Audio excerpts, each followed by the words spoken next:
The sound of a gavel striking wood echoed through the dusty square of Silver Creek, Montana Territory. 1876. Grace Winters stood on the makeshift auction platform, her honey-blonde hair matted with dust, tears streaming silently down her dirt-streaked face. Her wrists were bound with coarse rope that bit into her skin, a stark symbol of how far she had fallen from the life she once knew in Boston. $500 for this fine specimen. Can I get $500? The auctioneer bellowed, his voice carrying across the crowd of miners, ranchers, and drifters who had gathered for the territorial auction. Look at her, gentlemen. Young, healthy, and educated too. She'll cook, clean, and maybe warm your bed if you treat her right.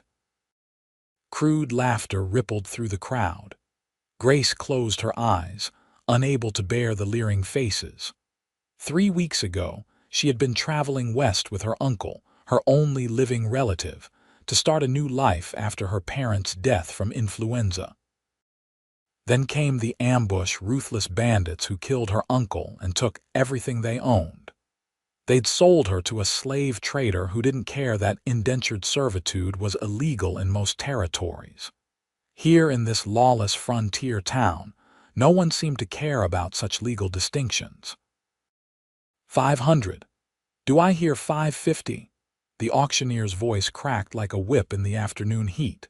600, a voice called out, slurred, drunken. Grace forced her eyes open to see a pot-bellied man with yellowed teeth and filthy clothes leering at her. She shuddered involuntarily. 700, came another bid, this one from a silver-haired gentleman whose cold eyes appraised her like cattle. 800, called the drunk again, swaying on his feet. The bidding continued, each number hammering another nail into the coffin of Grace's hopes. She had nothing, no money, no family, no friends in this wild territory. She'd heard stories of what happened to women sold this way. Some became little more than slaves on remote ranches, others forced into brothels in mining towns. $1,500. The auctioneer's voice rose in excitement at the unexpected high bid. A hush fell over the crowd as they turned to see who had offered such a sum.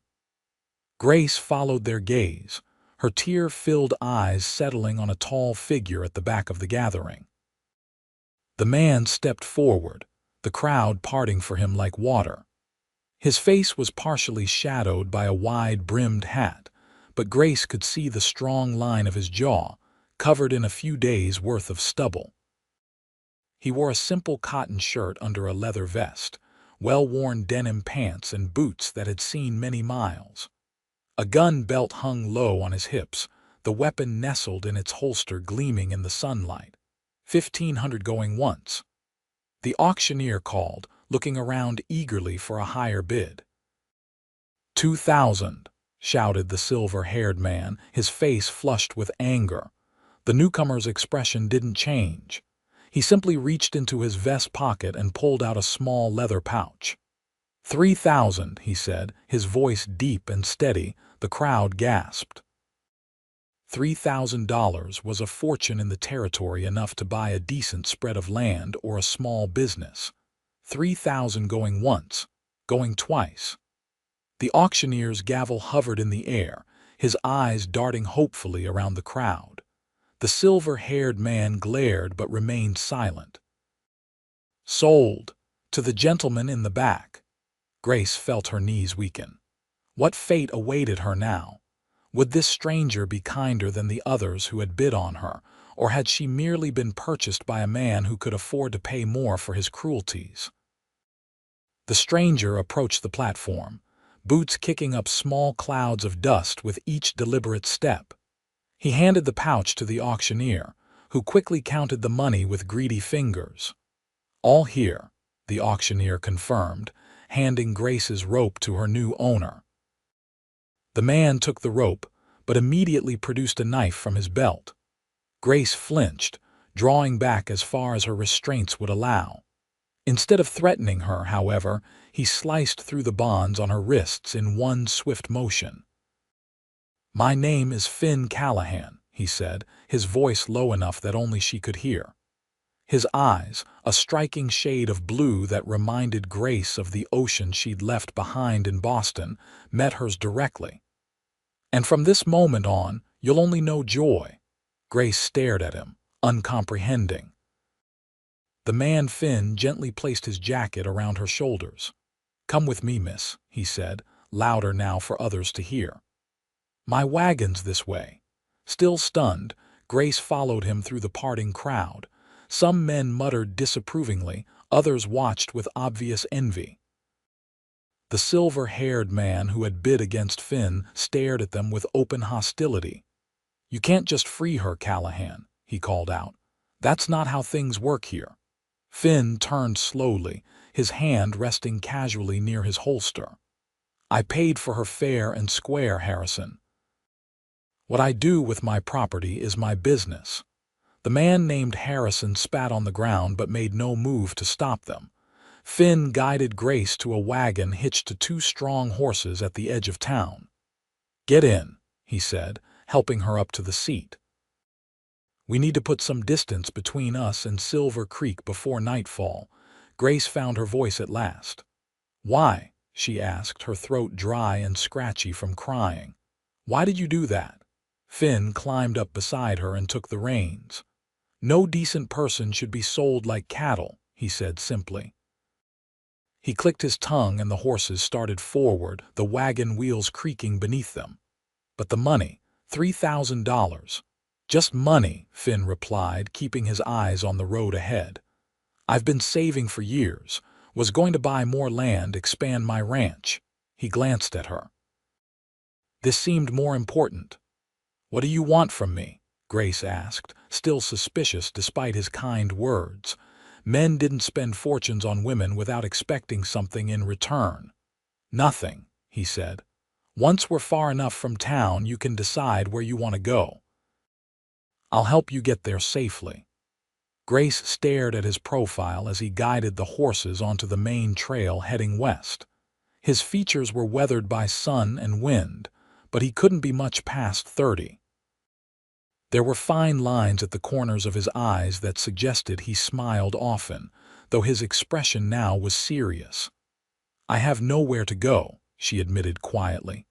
"My uncle and I were traveling to Oregon when we were attacked. He was killed. I have no other family." Finn nodded slowly. "I'm sorry to hear that. What's your name?" "Grace. Grace Winters." "Well, Miss Winters, I have a small ranch about a day's ride from here. You're welcome to stay there until you figure out what you want to do next. I have a cabin for hired hands that's empty right now. You'd have your privacy." Grace studied him, trying to determine if there was any hint of deception in his offer. She found none, only a straightforward kindness that seemed almost out of place in this harsh territory.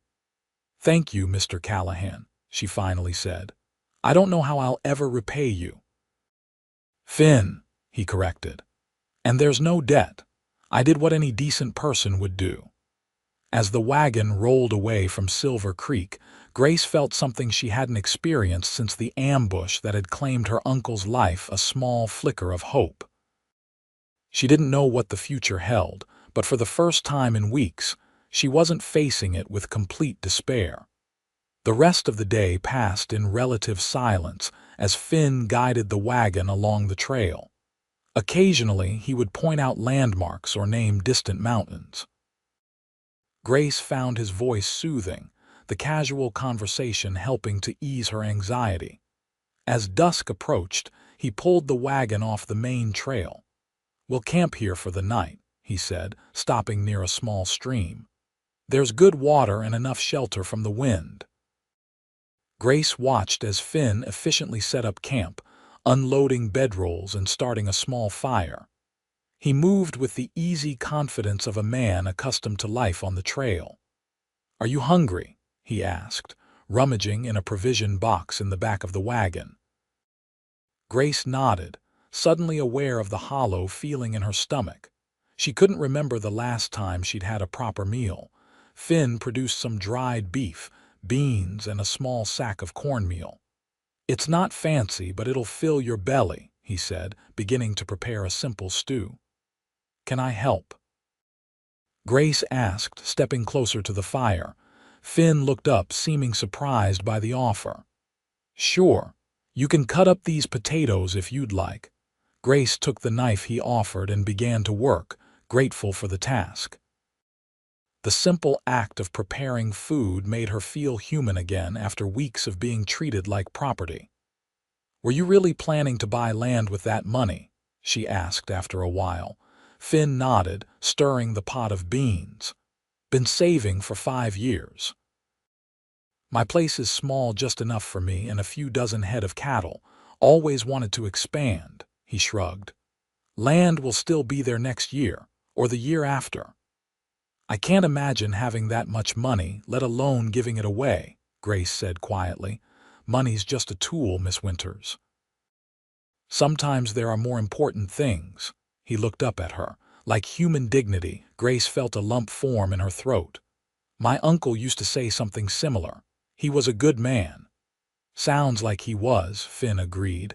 How'd you end up out here? You don't talk like you're from the territories. I'm from Boston, Grace explained, passing him the cut potatoes. My parents died last winter. Influenza. Uncle William was my only family. He'd been writing to us about opportunities in Oregon, so I decided to join him. She swallowed hard. We were 3 weeks into our journey when the bandits came. Finn added the potatoes to the pot. The territories can be dangerous. Too many men who have forgotten what civilization means. He hesitated. Those men who took you, did they? They didn't harm me that way, Grace said quickly, understanding his unspoken question. They seemed to think they'd get more money if they sold me. Intact. Relief crossed Finn's features.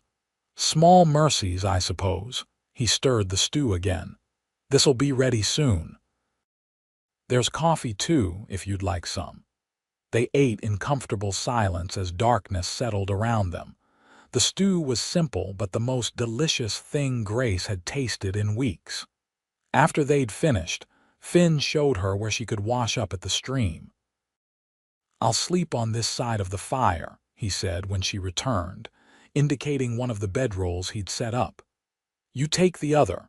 It's a clear night, but if it looks like rain, we'll string up the canvas. Grace settled onto the bedroll, pulling the blanket up to her chin. She watched as Finn checked on the horses one last time before adding wood to the fire. Mr. Callahan Finn, she corrected herself. Thank you, not just for buying my freedom, but for treating me like a person. Finn looked at her across the flickering flames. Get some rest, Miss Winters. We've got a long ride tomorrow.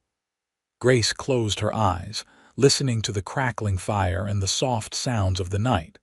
For the first time in weeks, she fell asleep without fear. Morning came with the chirping of birds and the gentle rustling of leaves. Grace opened her eyes to find Finn already up, tending to a small fire with coffee brewing. Good morning, he said, noticing she was awake. Sleep well. Grace sat up, pushing her tangled hair from her face. Better than I have in a long time, she admitted. There's coffee ready and some biscuits from yesterday. He handed her a tin cup of the steaming liquid.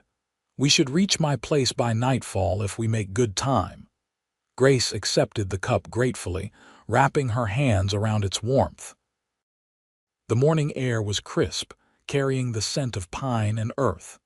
What's your ranch like? She asked, curious about the place that would be her temporary home. Finn's face softened slightly. Nothing fancy. Main house is small but solid. Got a barn, corral, and the bunkhouse where you'll stay. Land's good, though, creek running through it. Plenty of grass for the cattle. There was pride in his voice when he added, built most of it myself over the last 7 years. You've been in Montana territory that long? Came west after the war, he said, packing up their bedrolls. Didn't have much reason to stay in Missouri. Wanted to start fresh somewhere new. Grace helped him break camp, and soon they were back on the trail. The terrain gradually changed as they traveled, the flat plains giving way to rolling hills dotted with pine trees. In the distance, mountains rose against the blue sky. "It's beautiful," Grace said, taking in the landscape. "That it is," Finn agreed. "First time I saw these hills, I knew I'd found home." They stopped briefly at midday to rest the horses and eat a simple lunch of jerky and hardtack. Grace found herself watching Finn as he checked the horses' hooves and adjusted their harnesses. There was something comforting about his methodical movements, the quiet competence with which he handled everything. "Were you in the army during the war?" she asked as they continued their journey. Finn nodded. "Union cavalry, enlisted in '62, fought till Appomattox." "My father supported the Union cause," Grace said. "He was too old to fight, but he contributed money and supplies." "It was a hard time," Finn said simply, and Grace sensed he didn't want to say more about it. As the afternoon wore on, Grace noticed Finn becoming more alert, his eyes scanning the surrounding landscape more frequently. "Is something wrong?" she asked. "Just being cautious," he replied. "We're getting close to disputed territory. Some tribes still claim this land. Indians." Grace couldn't keep the alarm from her voice. "Blackfoot, mostly. They generally leave settlers alone these days, but it pays to be watchful." He patted the rifle secured beside him. "Don't worry, Miss Winters, we'll be fine." Despite his reassurance, Grace felt tension creeping into her shoulders. She'd heard stories about Indian attacks back east, though she'd always suspected they were exaggerated to sell newspapers. "Have you had trouble with them before?" she asked. "Not in a few years," Finn said. "There's an uneasy peace now. They stay north of Miller's Creek, ranchers stay south." He glanced at her. "The real trouble comes from men like Harrison back in Silver Creek. They're the ones pushing for more land, stirring up conflicts." They traveled on, the shadows lengthening as the sun began its descent. Just as Grace was beginning to wonder how much farther they had to go, Finn pointed to a distant valley. "There it is," he said. "Callahan Ranch." From this distance, Grace could make out a small cluster of buildings nestled among trees near a winding creek. As they drew closer, the details became clearer: a modest log house with a stone chimney, a large barn, and several smaller outbuildings. A corral held a few horses, and in the distance, cattle grazed on the hillsides. "It's lovely," Grace said sincerely. After weeks of uncertainty, the sight of the peaceful homestead brought unexpected emotion to her throat. Finn's expression softened with pride. "It's not much compared to what you probably knew in Boston, but it's home." They followed a well-worn track down into the valley. As they approached, a dog came bounding out to meet them, barking excitedly. "That's Scout," Finn said as the black and white border collie raced alongside the wagon. "Best cattle dog in the territory." A moment later, a man emerged from the barn, shading his eyes against the setting sun. "That's Gabriel Martinez," Finn explained. "He helps me run the place." Gabriel was shorter than Finn but solidly built, with dark hair and a thick mustache. He watched their approach with evident curiosity. "Didn't expect you back so soon, boss," he called as the wagon came to a stop in front of the house. His eyes moved to Grace, questions clear in his expression. "Had a change of plans," Finn said, jumping down from the wagon. He turned to help Grace down. "Gabriel, this is Miss Grace Winters. She'll be staying in the bunkhouse for a while." Gabriel touched the brim of his hat. "Madam," he said politely, though his eyes darted between her and Finn with obvious confusion. "Miss Winters ran into some trouble on her way west," Finn explained, his tone suggesting Gabriel shouldn't ask for details. "I offered her a place to stay until she decides her next move." Understanding dawned in Gabriel's eyes. "The bunkhouse is clean," he said to Grace. "Not fancy, but it's comfortable enough." "Thank you," Grace replied. "I'm grateful for the shelter." "Gabriel, can you see to the horses?" Finn asked. "I'll show Miss Winters to the bunkhouse." As Gabriel led the team away, Finn collected Grace's small bundle of belongings, just a worn carpet bag, containing the few items the bandits had allowed her to keep. "This way," he said, leading her toward a small cabin about 50 yards from the main house. Like Gabriel said, it's simple, but it's clean and dry. The bunkhouse was indeed basic, a single room with 4 narrow beds, a small table with chairs, and a pot-bellied stove in the corner. The wood was rough-hewn, but the floor was swept clean, and the windows had proper glass panes. "No one's using it now," Finn explained. "I usually only hire extra hands during roundup and branding season." Grace set her bag on one of the beds. After weeks of captivity and sleeping on the ground, the simple cabin seemed like luxury. "There's a wash house behind the main house," Finn continued, "and you're welcome to take your meals with us. Gabriel's a fair cook, though he'll deny it if you mention it." His lips quirked in a small smile. "I can cook," Grace offered. "It's the least I can do to repay your kindness." Finn studied her for a moment. "You don't owe me anything, Miss Winters, but if you want to help out, I won't stop you." He glanced out the window at the setting sun. "Supper's usually around sundown. I'll come get you when it's ready." After he left, Grace sat on the bed, overwhelmed by the sudden turn her fortunes had taken. Just yesterday, she had been standing on an auction block, facing a future of servitude or worse. Now she was safe, at least for the moment, in this peaceful valley with a man who had spent his life savings to rescue a stranger. She unpacked her meager belongings: a change of clothes, a hairbrush, a small Bible that had belonged to her mother, and a daguerreotype of her parents on their wedding day. Everything else had been taken by the bandits. When Finn returned to escort her to supper, Grace had washed her face and hands at the small basin provided and done her best to make herself presentable. "I'm afraid I don't have much in the way of clothing," she apologized, smoothing down her wrinkled dress. "There's a trading post about 10 miles from here," Finn said. "We can ride over tomorrow if you'd like, get you whatever you need."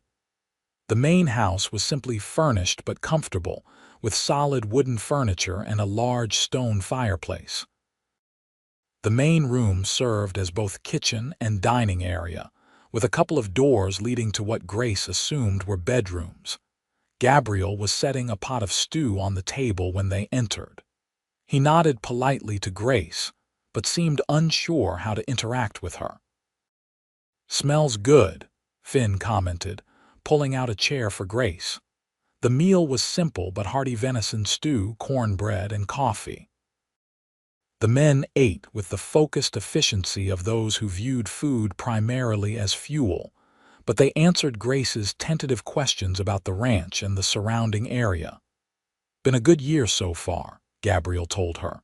"Calving went well, and the grass is better than last summer." "We run about 60 head of cattle," Finn added.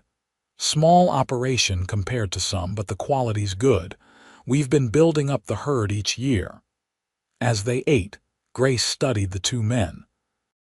Gabriel was clearly deferential to Finn, but there was an ease between them that spoke of long acquaintance and mutual respect.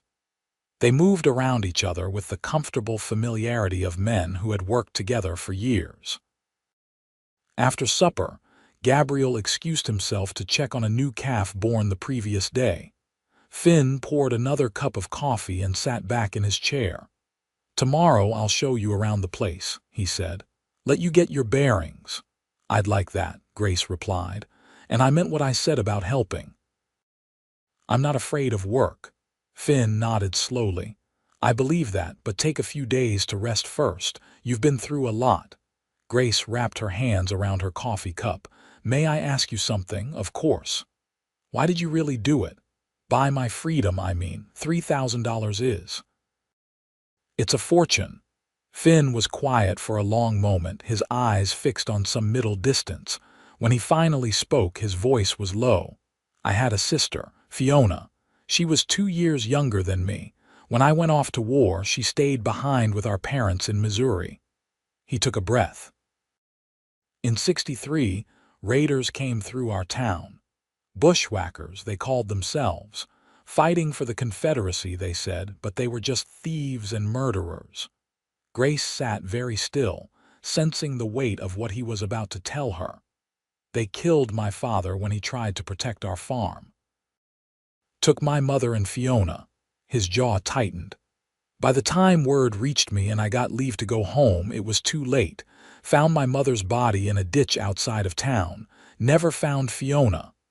I'm so sorry, Grace whispered.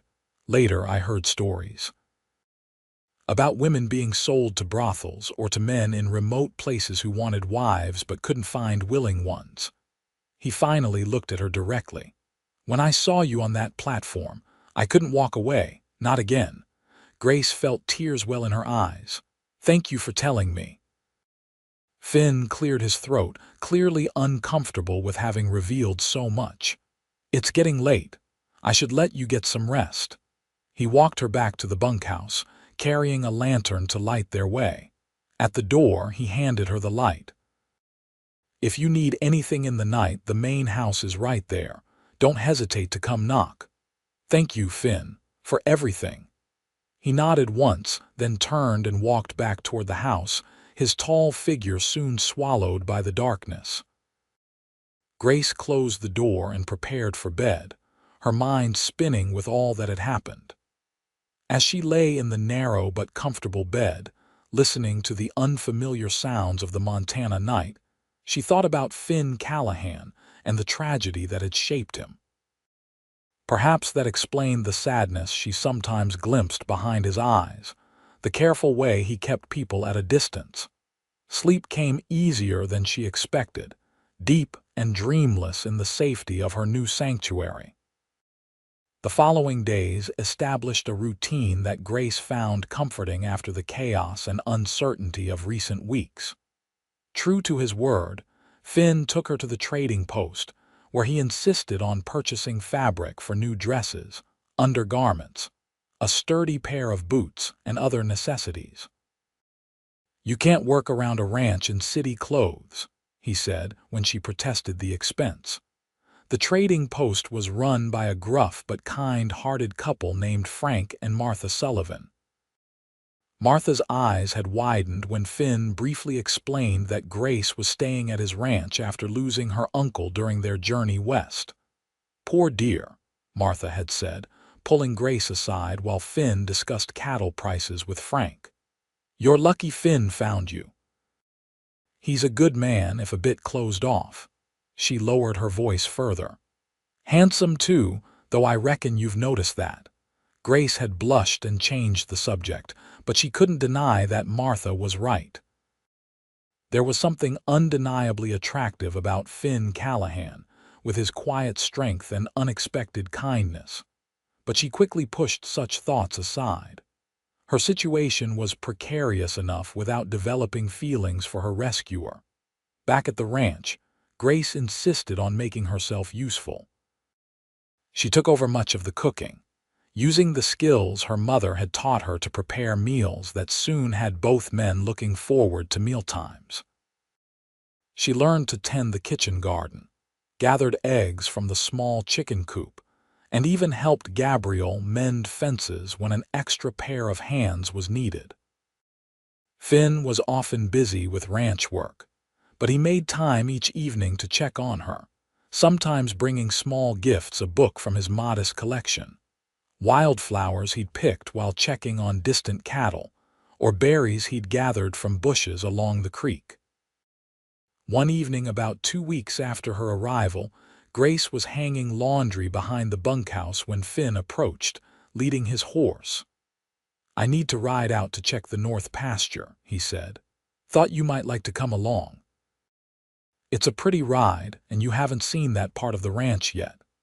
Grace readily agreed, grateful for the chance to explore more of the beautiful valley. Finn helped her mount behind him, his hands strong and steady as he lifted her onto the horse's back. "Hold on," he instructed as they set off at an easy trot. Grace tentatively placed her hands on his waist, acutely aware of the solid warmth of him.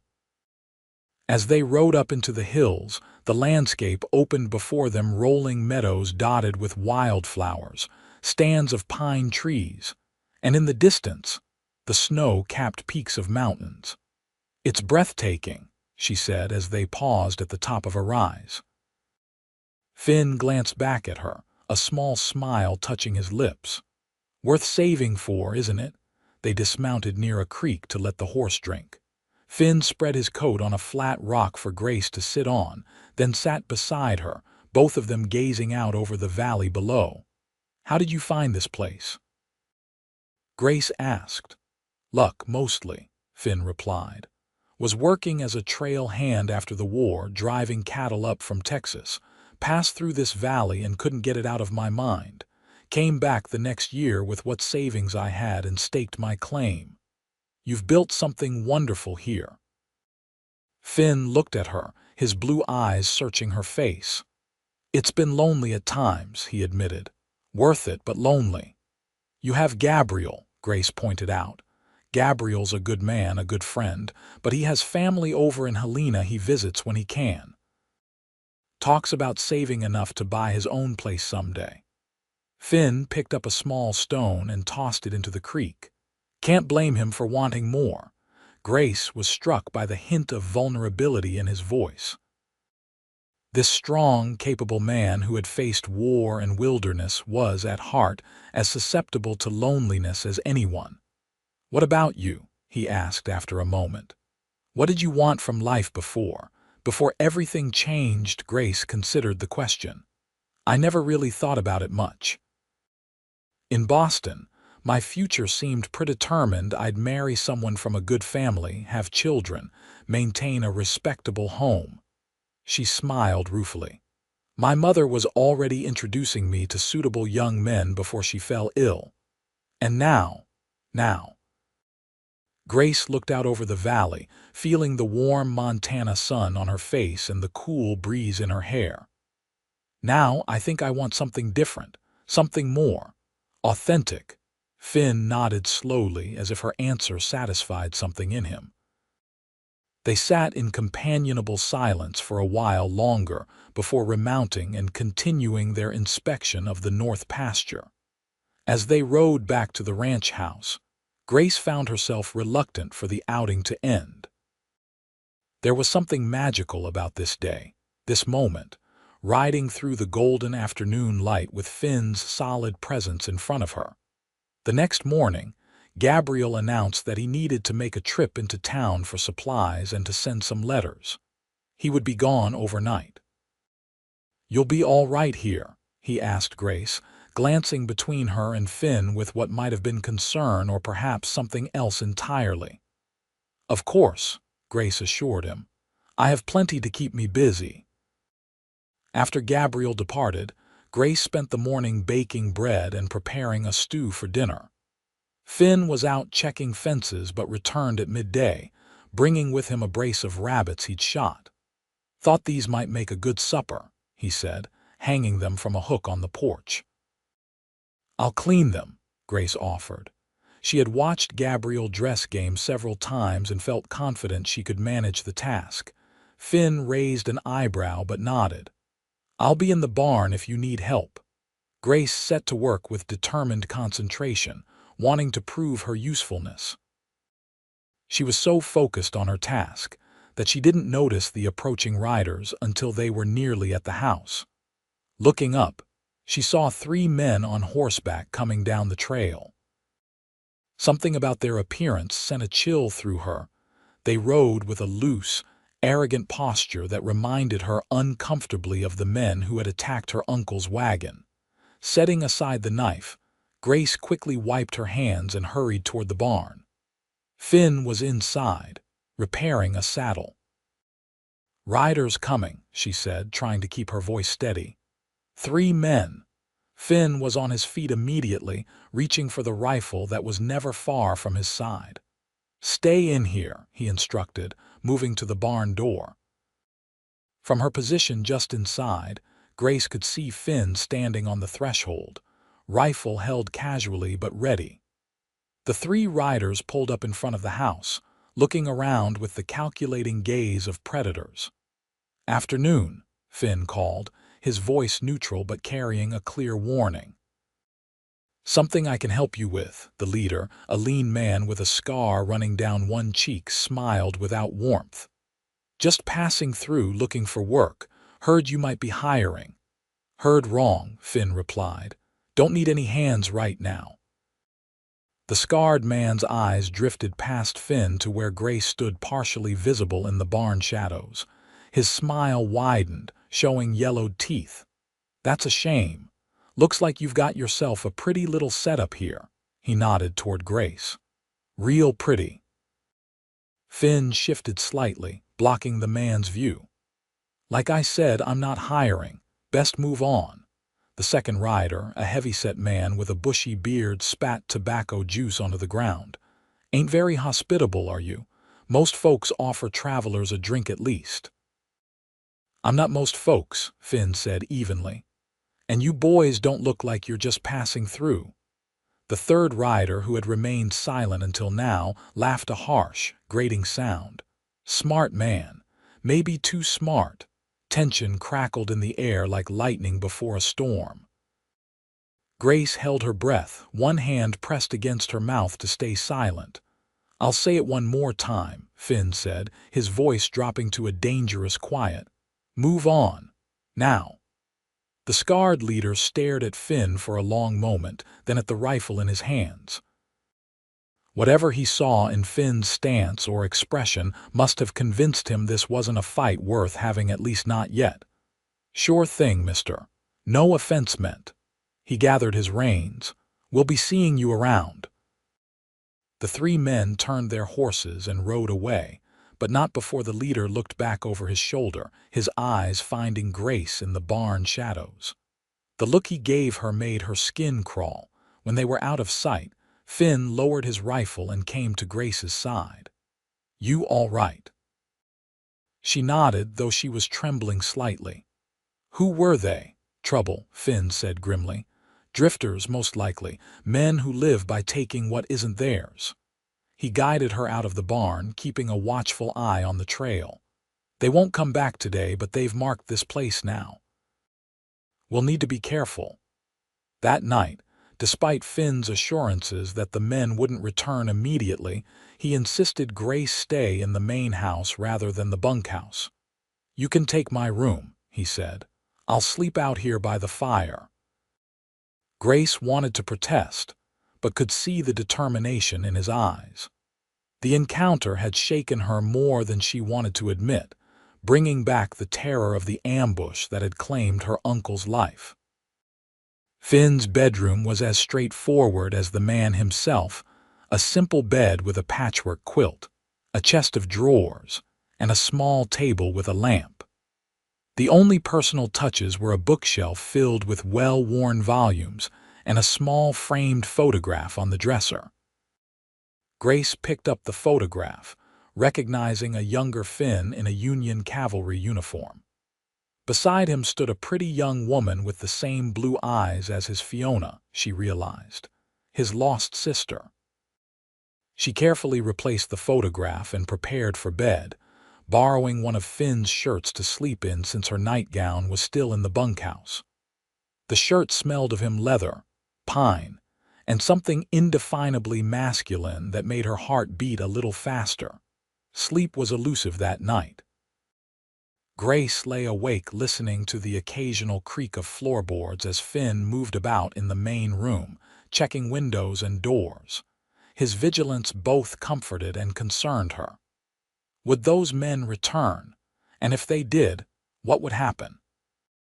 In the dark quiet of Finn's room, another worry surfaced, one she had been pushing aside for days. What was her future here? Finn had offered her shelter until she decided what to do next, but she had no money, no family to turn to. The idea of leaving the ranch, of leaving Finn, caused an unexpected ache in her chest. Grace finally drifted into an uneasy sleep, her dreams filled with faceless riders and auction blocks. She woke with a start sometime in the night, a cry caught in her throat. Before she could fully register where she was, the bedroom door opened and Finn appeared, concern etched on his features. "Grace, are you all right?" In his haste, he had dropped the formal Miss Winters he usually used. "Just a dream," she said, her voice shaky. "I'm sorry if I disturbed you." Finn hesitated in the doorway, clearly torn between concern and propriety. "Can I get you anything? Water?"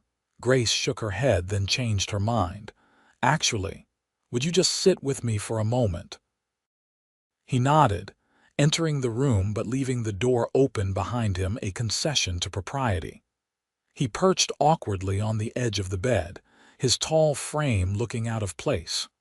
"Want to tell me about the dream?" he asked quietly. Grace drew her knees up under the quilt, wrapping her arms around them. "It was about the day they took me, the auction." She swallowed hard. "But this time you didn't come." Finn's expression softened. He reached out tentatively, his hand hovering over hers before finally settling on the quilt beside her. "But I did come," he said gently, "and you're safe now." "For how long?" The question slipped out before she could stop it.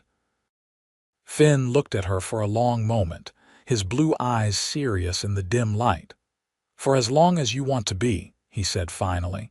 "This can be your home, Grace, if you want it to be." The simple statement hung in the air between them, weighted with unspoken possibilities. Grace felt something shift inside her, a settling, a recognition of truth. "I think I do want that," she whispered. Finn's hand moved, covering hers where it rested on the quilt. His palm was warm and calloused, the touch sending a tremor through her that had nothing to do with fear. "Then it's settled," he said, his voice rough with emotion. "This is your home now." He stayed until she fell asleep again, his presence keeping the nightmares at bay. When Grace woke in the morning, he was gone, but the impression of his hand on hers lingered like a promise. Gabriel returned late that afternoon, bringing news from town that made Finn's expression darken. "Those men you mentioned," Gabriel said as they sat around the supper table. "They were in town, asking questions about this place, about who lives here." Finn's jaw tightened. "What kind of questions?" "Wanted to know if you had family here, how many hands you employ." Gabriel glanced at Grace. "Whether there were women on the property." Grace felt cold despite the warm evening. Finn must have noticed because he reached across the table and briefly squeezed her hand. "We'll be ready if they come back," he assured her. That night, and for several nights after, Finn insisted that both Grace and Gabriel stay in the main house. They took turns keeping watch, though Finn took the majority of the shifts despite Grace's protests. A week passed without incident, then another. Gradually, the tension began to ease. Grace returned to sleeping in the bunkhouse, though Finn still checked on her several times each night, his footsteps on the porch a comforting reminder of his vigilance. Life on the ranch settled into a new rhythm. June gave way to July, bringing longer days and warmer temperatures. Grace found herself increasingly involved in the daily operations of the ranch, learning from both Finn and Gabriel. She discovered a natural affinity for the work, taking pride in her growing skills. More surprising was the way Finn began to open up to her. Their evenings often ended with conversations on the porch, watching the sunset paint the sky in spectacular colors. He told her about his childhood in Missouri, his experiences during the war, his dreams for the ranch. In turn, she shared memories of Boston, stories of her parents, and increasingly her hopes for the future, a future she now imagined here, in this beautiful valley. One evening in late July, Finn suggested a ride to a special place he wanted to show her. They set out after supper, riding double on his favorite horse, a steady chestnut gelding named Buck. "It's not far," Finn promised as they headed west from the ranch house. The sun was beginning its descent as they reached a high meadow carpeted with wildflowers. In the center stood a massive old pine tree, its branches spreading wide to create a natural canopy. "This is beautiful," Grace said as Finn helped her down from the horse. "It's my thinking spot," he admitted. "Come here when I need to sort things out in my head." They walked to the tree, where Finn spread a blanket he'd brought in his saddlebag. They sat side by side, looking out over the valley below. The ranch was visible in the distance, a peaceful cluster of buildings nestled among the trees. "I've been doing a lot of thinking lately," Finn said after a comfortable silence. "About what?" Grace asked, turning to look at him. His blue eyes met hers directly. "About you, about us." Grace's heart skipped a beat. "Us?" Finn took a deep breath as if gathering courage. "When I brought you here, I had no expectations beyond offering you sanctuary. But these past months—" He paused, searching for words. "You've become important to me, Grace, more important than I ever thought possible." Grace felt warmth spreading through her chest. "You've become important to me too, Finn." He reached for her hand, entwining his fingers with hers. "I know your life hasn't turned out the way you planned, and I know I'm not the kind of man you probably imagined for yourself back in Boston. I'm just a rancher with rough hands and simple ways." "Finn," Grace began, but he gently squeezed her hand, asking her to let him finish. "But I care for you, Grace, more than care for you, and I'm wondering if maybe you might feel something similar for me." The vulnerability in his eyes nearly undid her. This strong, brave man who had faced war and wilderness was now laying his heart bare before her, his courage in this moment perhaps greater than any he had shown on a battlefield. "I do," Grace said softly. "I've been falling in love with you since the day you cut those ropes from my wrists." The words hung in the air between them, honest and true. Finn's expression transformed, hope and joy chasing away the uncertainty. "May I kiss you, Grace?" he asked, his voice husky. In answer, she leaned toward him, closing the distance between them. His lips met hers gently at first, then with growing passion as she responded. His hand came up to cup her cheek, fingers threading into her hair as he deepened the kiss. When they finally parted, both breathless, Finn rested his forehead against hers. "I love you," he whispered. "I think I've loved you from the moment I saw you standing on that auction platform, refusing to let them break your spirit." Grace felt tears of happiness well in her eyes. "And I love you, Finn Callahan, my rescuer, my friend, my heart." They stayed in the meadow until twilight, talking, planning, sharing kisses and dreams. When they finally rode back to the ranch, something fundamental had changed between them. What had begun as rescue and gratitude had blossomed into something deeper, truer, a love born of shared experiences and genuine understanding. The next morning, Grace woke to the sound of hammering. Curious, she dressed quickly and stepped outside to find Finn working on the bunkhouse, attaching new boards to the exterior wall. "What are you doing?" she asked, approaching with a cup of coffee for him. Finn accepted the drink gratefully, pausing in his work. "Fixing up the place. Thought we might turn it into a proper guest house, maybe even expand it someday." "Someday." He set down the hammer and turned to face her fully. "Grace, I know this is sudden and I'll understand if you want more time, but—" He took her hands in his. "Would you do me the honor of becoming my wife?" Joy bubbled up inside her like a spring. "Yes," she said without hesitation. "Yes, Finn, I will marry you." His smile was radiant as he pulled her into his arms, lifting her off her feet in his enthusiasm. When he set her down again, he kissed her soundly, uncaring that Gabriel might see from the barn where he was working. "I don't have a ring yet," Finn apologized.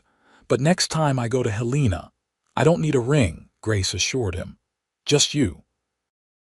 Later that day, they shared their news with Gabriel, who grinned broadly and clapped Finn on the shoulder. "About time," he said. "Been watching you two dance around each other for weeks." They decided not to wait long for the wedding. The circuit preacher would be coming through the valley in 3 weeks, and Grace saw no reason to delay. She had fallen in love with Finn Callahan, and she wanted to begin their life together as soon as possible. Word of their engagement spread quickly among the scattered ranches and homesteads in the area.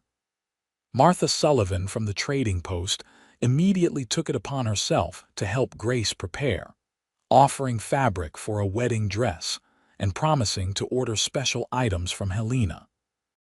"Every bride deserves something special," Martha insisted when Grace protested the expense. The weeks before the wedding passed in a flurry of preparations. Grace worked on her dress in the evenings, using skills her mother had taught her to create something simple but beautiful from the fine cream-colored fabric Martha had provided. Finn, meanwhile, focused on improvements to the ranch house, building new furniture and expanding the kitchen. "For our future," he said when Grace commented on his industriousness. The way he looked at her when he said, "our future," made her heart swell with happiness. 2 days before the wedding, Grace was in the kitchen preparing supper when she heard the sound of approaching horses. Her first thought was of the troublemakers who had visited months ago, but when she looked out the window, she saw Finn walking out to greet the riders with a welcoming wave. There were 4 of them, 2 men and 2 women, all dressed in their traveling best, despite the dust of the trail. Grace stepped onto the porch, curious about these unexpected visitors. "Grace," Finn called, gesturing for her to join him. "Come meet our guests." As she approached, she noticed that one of the women was heavily pregnant, supported by the arm of the tall man beside her. The other couple were older, perhaps in their 50s. "Grace, this is my cousin James and his wife Sarah," Finn said, indicating the younger couple. "And these are Sarah's parents, Harold and Elizabeth Turner. They've come all the way from Missouri for our wedding." Grace was momentarily speechless. Finn had mentioned writing to his cousin about their engagement but hadn't been sure if they would be able to make the journey. "We wouldn't miss it," James said, smiling broadly. He had the same blue eyes as Finn, though his hair was darker. When we got Finn's letter saying he'd finally found himself a bride, Ma insisted we come see for ourselves. "It's wonderful to meet you all," Grace said sincerely, touched that they had traveled so far.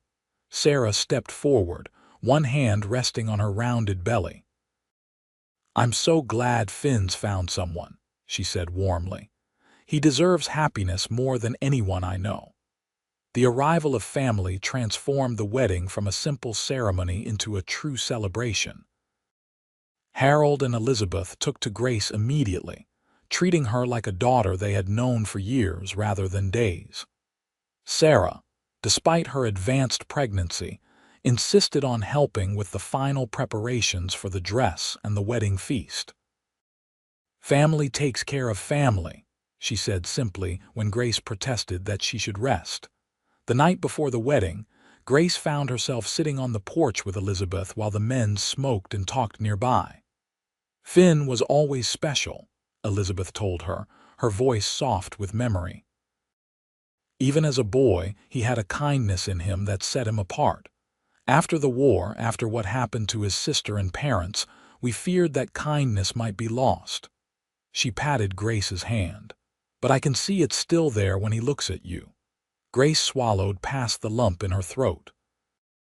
"I'm so grateful to have found him." Elizabeth smiled knowingly. "Or perhaps he found you, dear. Sometimes life works that way, bringing us exactly what we need just when we need it most." The wedding day dawned clear and bright, the Montana sky a brilliant blue that matched Finn's eyes. The ceremony was to be held under the great pine tree in the meadow where Finn had first declared his love. Gabriel and James had ridden out early to prepare the site, setting up benches borrowed from neighboring ranches, and decorating the area with wildflowers gathered from the surrounding hills. By mid-morning, guests began to arrive, ranchers and their families from miles around, coming to witness the union of Finn Callahan and his bride, Grace, dressed in the main house with Sarah and Elizabeth's help. The dress they had created together was simple but elegant cream-colored cotton with delicate embroidery around the neckline and hem. Martha Sullivan had contributed a length of lace for the veil, which Elizabeth carefully pinned to Grace's honey blonde hair, now arranged in soft curls. "You look beautiful, dear," Elizabeth said, stepping back to admire her handiwork. Sarah, who had insisted on making a small bouquet of wildflowers tied with a blue ribbon, handed it to Grace with a smile. "Finn won't know what hit him." When it was time, Harold came to escort Grace to the meadow. The guests had gathered beneath the pine tree, where the preacher, a kind-faced man named Reverend Johnson, waited with Finn and Gabriel, who stood as his best man. Finn turned as Grace approached on Harold's arm. The look on his face, wonder, love, and absolute certainty, was one Grace knew she would remember for the rest of her life. "Dearly beloved," Reverend Johnson began as Grace took her place beside Finn, "we are gathered here today to join this man and this woman in holy matrimony." The ceremony was brief but heartfelt. When it came time for the vows, Finn took Grace's hands in his voice steady and sure. "I, Finnegan James Callahan, take you, Grace Elizabeth Winters, to be my lawfully wedded wife. To have and to hold from this day forward, for better, for worse, for richer, for poorer, in sickness and in health, to love and to cherish, till death do us part." Grace repeated the traditional words, her voice clear despite the emotion welling in her throat. Then Finn surprised her by adding words of his own. "Grace, when I found you, you were in tears, facing a future no person should ever have to face. I promised you then that you would only know joy from that moment on. Today, I renew that promise. As your husband, I will spend every day of my life trying to bring you happiness, to protect you, to love you as you deserve to be loved." Tears spilled onto Grace's cheeks as she responded with her own promise. "Finn, you saved me in more ways than you know. You gave me not just freedom, but a home, a purpose, and your heart. I promise to treasure that gift always, to stand by your side through whatever life brings, and to love you with all that I am for all of my days. By the power vested in me," Reverend Johnson proclaimed after they had exchanged rings, a simple gold band for Grace that Finn had ordered specially from Helena, and a matching one for him that had been his father's, saved by a family friend after the tragedy. "I now pronounce you husband and wife. What God has joined together, let no man put asunder." He smiled warmly at the couple. "You may kiss your bride, Mr. Callahan." Finn needed no further invitation. Drawing Grace into his arms, he kissed her with a tenderness that made her heart soar. Around them, their guests erupted in cheers and applause. The celebration that followed lasted well into the evening. Tables had been set up near the ranch house, laden with food contributed by neighboring families. There was music, fiddles and harmonicas played by talented locals, and dancing on a wooden platform Gabriel and James had constructed for the occasion. As the sun began to set, casting long golden rays across the valley, Finn pulled Grace away from the festivities for a moment of privacy. "Happy, Mrs. Callahan?" he asked, his arms encircling her waist. "Happier than I ever imagined possible," she replied honestly, reaching up to touch his face. "And you?" "I have everything I ever wanted right here," he said, his blue eyes shining with love. My home, my land, and now my wife. Later, after the guests had departed and family had retired to their quarters, James and Sarah in the newly renovated bunkhouse, Harold and Elizabeth in the spare room of the main house, Finn carried Grace across the threshold of their bedroom. What followed was a tender, passionate consummation of their vows, two people becoming one in the most intimate way possible. Afterward, lying in Finn's arms as moonlight spilled through the window, Grace reflected on the extraordinary journey that had brought her to this moment. From the depths of despair on that auction platform to the heights of joy in her husband's embrace, it seemed almost miraculous. "What are you thinking about?" Finn asked softly, his fingers tracing lazy patterns on her bare shoulder. "About that day in Silver Creek," she replied. "About how close I came to a very different life." Finn pulled her closer. "I thank God every day that I was there. Do you remember what you said to me when you cut my bonds? That from that moment on you'd only know joy," Finn recalled. Grace smiled, pressing a kiss to his chest right above his heart. "It was a bold promise. One I intend to keep," he said seriously. "You already have," Grace assured him. "You've given me more joy than I ever thought possible." As they drifted toward sleep in each other's arms, Grace felt a profound sense of peace. The past, with all its pain and loss, had led them both to this place, this moment, this love. Whatever the future held, they would face it together. The years that followed proved that Finn's promise was not just romantic words spoken in a moment of compassion. Though life brought its share of challenges, harsh winters, cattle diseases, the occasional dispute with neighboring ranchers, it also brought immeasurable joy. Their first child, a son they named William after Grace's uncle, was born exactly 1 year after their wedding day. Sarah, who had delivered a healthy daughter just weeks after the wedding, became Grace's closest friend and confidante as they navigated the joys and trials of motherhood together. 2 years later, Grace gave birth to twin daughters, Fiona and Elizabeth, named for the women whose absence had shaped both their lives. Watching Finn cradle his daughters, seeing the mixture of joy and healing in his eyes as he whispered their names, Grace knew that the circle of love and family they had created was helping to heal old wounds. The Callahan Ranch prospered under their joint care. With the profits from successful cattle sales, Finn was able to purchase adjacent land, expanding their holdings just as he had once dreamed. Grace, drawing on her education from Boston, kept meticulous records and suggested improvements that increased their productivity and profit. Gabriel remained with them, eventually building his own small cabin on the property and becoming like an uncle to the children. Other hands came and went with the seasons, but the core of the ranch remained the family Finn and Grace had built together. They never forgot how their story began. Each year on the anniversary of the day Finn had found Grace on that auction platform, they would ride together to the great pine tree in the meadow. There, they would renew their private vows to each other, remembering the path that had brought them together and celebrating the life they had created.